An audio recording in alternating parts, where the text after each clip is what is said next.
नमस्कार दोस्तों, learn to earn channel पे आपका स्वागत है। जैसे कि हमने कहा था कि आपके लिए मैं एक निफ्टी और बैंक निफ्टी के वेटेज के बारे में एक वीडियो लेके आने वाला हूँ।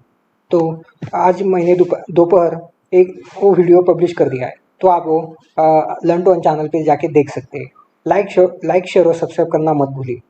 तो अब हम देखते थे कि हमने कल के लिए क्या कहा था। हमने कल के लिए पहले हम बैंक निफ्टी देख लेते हैं। तो बैंक निफ्टी के लिए हमने कल कहा था कि इसी रेंज में ओपन होने के बाद मतलब अ, अ, नीचे 41,280 और ऊपर 41,600 के बीच में ओपन होने के बाद जैसे ही 41,280 नीचे के लिए ब्रेक कर देगा तो हमें डाउन साइड टारगेट मिल सकते हैं। तो हमारे डाउन साइड टारगेट हो गए 41,150, 41,150 और 41,050, ये हमारे नीचे के लिए टारगेट थे। तो हमारे दोनों टारगेट अराउंड मतलब फर्स्ट टारगेट अचीव हो गया। और हमने ये भी कहा था कि इसी रेंज में ओपन होने के बाद 41,600 को क्रॉस करेगा तो हमारे ऊपर के टारगेट हो गए 41,700 और 41,830, ये हमारे ऊपर के टारगेट थे। तो ये टारगेट भी हमारे अच्छे हो गए। मार्केट ने एग्जैक्टली 41,831 या 32 ऐसा ही हाई बनाया, तो वहीं से मार्केट घूमा। तो वहीं से घूमने के बाद हमें नीचे के टारगेट भी मिल गए। तो अब हम देखते हैं कि कल के लिए क्या कर सकते हैं। तो जैसे ही इसी रेंज में मतलब 41,200, 160, 80, 41,160, 80 इसी रेंज में ओपन होने के बाद और इसी ऊपर वाली रेंज आती है 41,530। तो इसी रेंज में ओपन होने के बाद हम क्या कर सकते हैं। जैसे ही इसी रेंज में ओपन होने के बाद 41,150 नीचे के लिए क्रॉस कर देगा तो हम एक पुट साइड की पोजीशन में बैठ सकते हैं। तो 41,150 के नीचे हमारे टारगेट हो गए 41,50, 40,960, 40,716 और 40,050।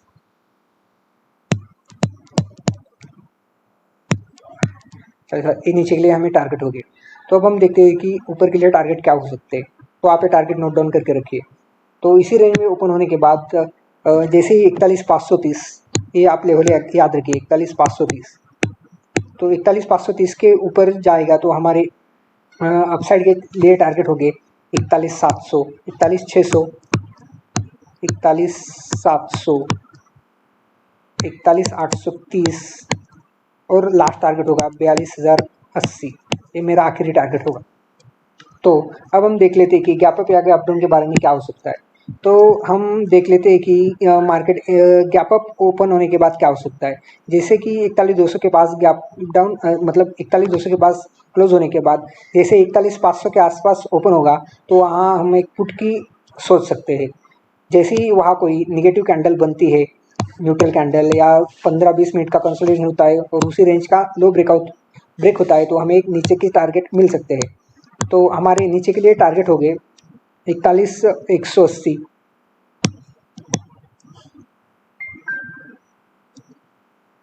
41,180 और 41,050, ये हमारे नीचे के टारगेट हो गए। और इसके नीचे भी मैंने टारगेट अभी लिख के दिए आपको 40,960, 40,716 और 40,540, ये हमारे नीचे के लिए टारगेट हो गए। तो अब हम देखते हैं कि इसी रेंज में ओपन होने के बाद मतलब 41,500 के पास ओपन होने के बाद नीचे आया तो ये टारगेट हो गए। जैसे इसी रेंज को ऊपर निकल गया 530 के ऊपर तो हमारे ऊपर के लिए भी टारगेट हो गए 41,600, 41,700, 41,830, मैंने अभी बताया वही 42,000 से हमारा लास्ट टारगेट होगा ऊपर के लिए। तो अब हम देखते हैं कि गैप डाउन के बारे में क्या हो सकता है। तो गैप डाउन के बारे में मतलब मार्केट एक्सपेक्ट करते हैं कि 41,050 के पास गैप डाउन होगा।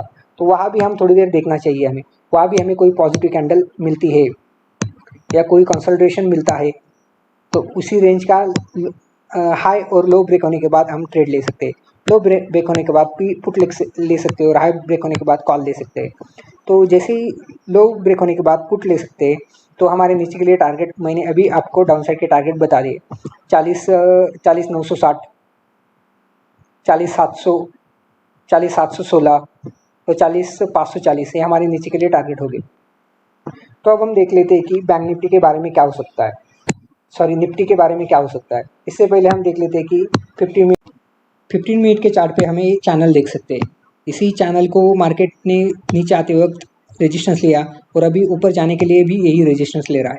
तो कल हम देख लेंगे कि कौन सी लेवल पहले क्रॉस कर देता है। तो नीचे भी यही लेवल है 180 के नीचे जैसे आएगा तो हम एक पुट साइड की पोजीशन में बैठ सकते हैं। तो अब हम बाकी के चार्ट देख लेते हैं। 1 आवर का चार्ट, इसी यही मार्केट रजिस्टर सपोर्ट ले रहा है यही। और 1 आवर के चार्ट, 1 डे के चार्ट पे भी हम देख लेते हैं कि क्या कर रहा है। 1 डे के चार्ट तो अभी एक इन्वर्स हैमर बनाया लिया है, तो यही हम देख लेते हैं कि इसका लो क्रॉस करने के बाद हमें एक नीचे की डाउन साइड मिल सकती है। तो अब हम निफ्टी का एनालिसिस देखते हैं। हमने निफ्टी के लिए कहा था कि जैसे ही नीचे 18,020 नीचे के लिए क्रॉस कर देगा तो हम एक डाउन साइड ट्रेड मिल सकता है। तो इसी रेंज में ओपन होने के बाद मतलब 18,020 और 18,100 के बीच में ओपन होने के बाद 18,100 क्रॉस करने के बाद हमें ऊपर के साइड ट्रेड मिल सकता है। लेकिन 18,100 क्रॉस ही नहीं किया, तो वही हमें एक पुट साइड का ट्रेड भी मिला वहाँ। लेकिन हमने पुट साइड की पोजीशन में बैठे नहीं। जैसे ही 18,020 नीचे के लिए क्रॉस कर दिया, 18,020 मैं दूसरी लेता हूँ, 18,020 नीचे के लिए क्रॉस कर दिया तो हमें नीचे के टारगेट मिल गए हैं। तो अब हम देख लेते हैं कि कल के लिए क्या कर सकता है निफ्टी। तो जैसे ही इसी रेंज में मार्केट क्लोज हुआ है, एक 17,960 और नीचे 17,870 या 60 के बीच में। जैसे ही ऊपर के लिए इसी रेंज में ओपन होने के बाद 17,960 क्रॉस कर लेगा तो हमारे ऊपर के लिए टारगेट हो गए 18,020, 18,060, 18,090 और ये हम 18,090 हमारी लेवल इम्पोर्टेंट है। तो 18,090 के ऊपर हमें और भी टारगेट मिल सकते हैं 18,130, 18,200 और 18,315। ये मेरा आखिरी टारगेट होगा।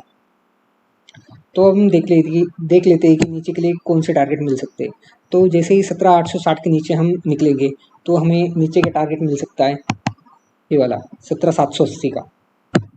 तो 17,780 हमारे नीचे का टारगेट होगा। जैसे ही 870 नीचे क्रॉस कर देगा 17,780 है ना, 17,780 है हमारा नीचे का टारगेट होगा। तो इसके नीचे भी गया तो निफ्टी 17,780 के नीचे 17,700 टारगेट होगा हमारा, 17,700। लेकिन 700 और 800 के बीच में, 700 और 780 के बीच में सपोर्ट है मार्केट निफ्टी को। तो 17,700 के नीचे हमारे टारगेट हो गए 17,600 और 17,515। ये हमारे नीचे के टारगेट हो गए निफ्टी के। आप इन नोट डाउन करके रखिए। तो हम देख लेते हैं कि इसी रेंज में ओपन होने के बाद वो अपसाइड के लिए कौन सा टारगेट हो गए।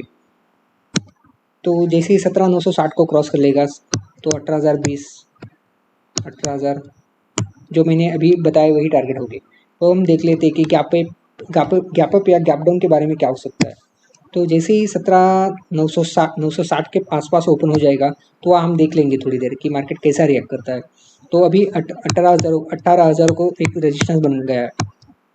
तो अब हम देख लेते हैं कि जैसे ही 17,960 या 18,000 के बीच में ओपन होगा तो वहाँ हम देख लेते हैं कि या एक पुट पोजीशन की भी सोच सकते हैं वहाँ।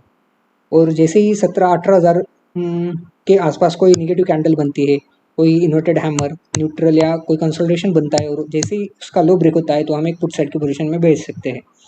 तो इसके नीचे मतलब 17,800 और इसके ऊपर थोड़ी देर कंसोलिडेट करके ऊपर निकला 17,970 क्रॉस कर दिया तो हमें कॉल साइड की पोजीशन भी मिल सकती है। लेकिन हमारे ऊपर के ज़्यादातर टारगेट नहीं होंगे, तो हम कल के लिए कॉल साइड में नहीं बैठेंगे। तो नीचे के लिए देखते हैं कि गैप डाउन के बारे में क्या हो सकता है। जैसे कि 18,870 के पास क्लोज होने के बाद हम एक्सपेक्ट करते हैं कि 17,800 या 17,760 के आसपास निफ्टी ओपन होगा। तो 17,760 के आसपास ओपन होने के बाद हम नीचे के टारगेट एक्सपेक्ट कर सकते हैं। पहले हमें यहाँ देखना चाहिए कि क्या करता है, प्राइस एक्शन देखनी चाहिए। या थोड़ी देर कंसोलिडेशन करने के बाद नीचे आया तो हमें पुट साइड के अच्छे टारगेट मिल सकते हैं। और यही थोड़ी देर मतलब यहाँ कोई पॉजिटिव कैंडल बनाता है मार्केट पॉजिटिव कैंडल मतलब ये वाली हैमर या न्यूट्रल कैंडल या कंसोलिडेशन थोड़ी देर या ऐसी कोई कैंडल बनाता है तो इसका जैसे हाई ब्रेक होगा तो हम एक कॉल साइड के भी बैठ सकते हैं। और नीचे 17,800 मतलब 780 या 760 ब्रेक कर दिया तो हम एक पुट साइड को भी बेच सकते हैं। तो नीचे के टारगेट मैंने पहले ही बता दिए आपको। तो आपको मेरे लेवल्स अच्छे लगते होंगे तो लाइक शेयर और सब्सक्राइब करना मत भूलिए। थैंक यू दोस्तों।